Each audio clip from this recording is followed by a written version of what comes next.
Obrigado, Sr. Presidente. Cumprimento o Sr. Ministro, cumprimento o Sr. Secretário de Estado, Sras. e Srs. Deputados.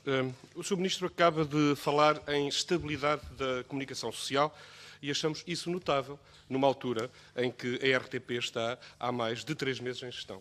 Como o Sr. Ministro sabe, o Grupo Parlamentar do PSD requereu já a presença de Vossa Excelência em audição específica sobre o tema, por considerarmos a situação incompreensível, inaceitável e lesiva do interesse público. Por isso, neste momento, pergunto apenas, Sr. Ministro, conhecendo as responsabilidades do Ministério das Finanças neste processo, que diligências tomou durante estes meses, que obstáculos encontrou para que, após todo este tempo, a situação se mantenha num setor que é tutelado pelo Sr. Ministro e não pelo Ministro das Finanças. O Sr. Ministro falou também em financiamento estável na comunicação social. Sr. Ministro, as queixas por problemas técnicos, por problemas de recepção da rádio pública, subiram no primeiro trimestre deste ano ao primeiro lugar das tipologias de reclamação ao provedor do ouvinte.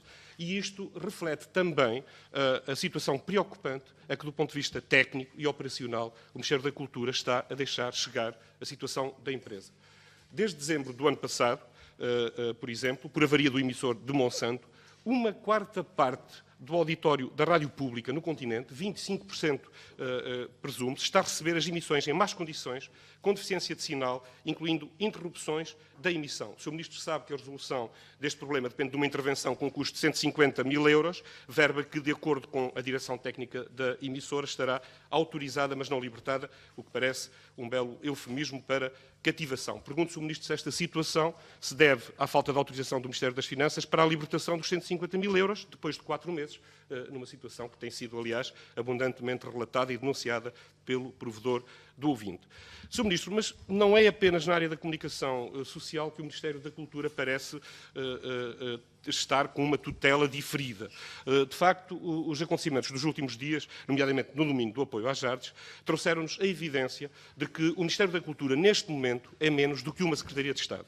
Eu vou repetir, Sr. Ministro, aquilo que os portugueses pensam neste momento. Atualmente, o Ministério da Cultura é menos do que uma Secretaria de Estado, com o seu Primeiro-Ministro, aliás, nos últimos dias, a relegar o Ministério para uma espécie de direção-geral sob sua orientação política. Isto parece ter-se reduzido a flor na lapela da tão gabada orgânica do Governo com a criação de um Ministro da Cultura. E é importante esclarecer isto, Sr. Ministro, se os agentes culturais, neste momento, têm interlocução no Ministério da Cultura.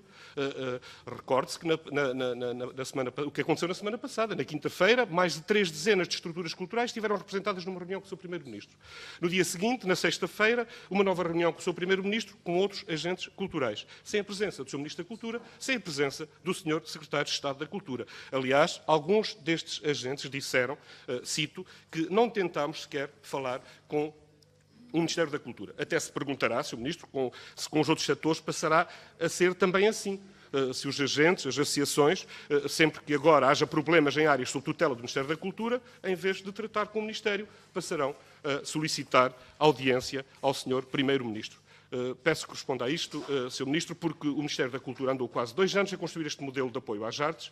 O Sr. Secretário de Estado tem insistido que este modelo corresponde, é a citação, corresponde às indicações que o Ministério da Cultura recebeu do setor. Ora, se o Sr. Primeiro-Ministro, nas reuniões que manteve com os agentes culturais na semana passada, prometeu um diálogo que devia começar o mais rapidamente possível, para que em 2019, ou seja, no próximo ano, os concursos já tenham lugar com outro modelo concursal, repito, com outro modelo concursal, perguntar-se-á, Sr. Ministro, se este é o modelo do setor, como diz o Sr. Secretário de Estado. Como é que se explica que se vai construir um novo modelo, tal como o Sr. Primeiro-Ministro prometeu na semana passada às estruturas artísticas? Sim, um novo modelo, eu vou dizer o que é que os agentes disseram à saída da reunião. O que está em causa não serão meros ajustes, mas uma reformulação profunda do atual modelo de financiamento às artes. Bem, se não é um novo modelo, alguém aqui está a perceber mal o que se anda a dizer, a prometer e a... Isto, de facto, é tudo muito preocupante, sim. É, de facto, muito preocupante. Se é um novo modelo, se não é, se é uma reformulação profunda. Aliás, a pergunta é, com estas dúvidas todas, quem é que será o interlocutor que os agentes culturais terão para o aperfeiçoamento do modelo ou para, como eles dizem, a necessária reformulação profunda do atual modelo? Será o Gabinete do Sr. Primeiro-Ministro, se será com o seu Secretário de Estado. E para terminar, Sr. Ministro, pergunto só em que ficamos relativamente ao processo em curso. Estão para sair os resultados definitivos, com base neste modelo que consensualmente, o Sr. Primeiro-Ministro o disse, os agentes, as estruturas artísticas o dizem, a necessidade da sua reformulação profunda, portanto, é consensualmente inadequado. Pergunto que garantias de transparência há neste processo, depois de todas as intervenções que houve em fase de audiência prévia, depois de toda esta turbulência, o que se dirá às estruturas que ficarem de fora dos apoios depois de tudo isto?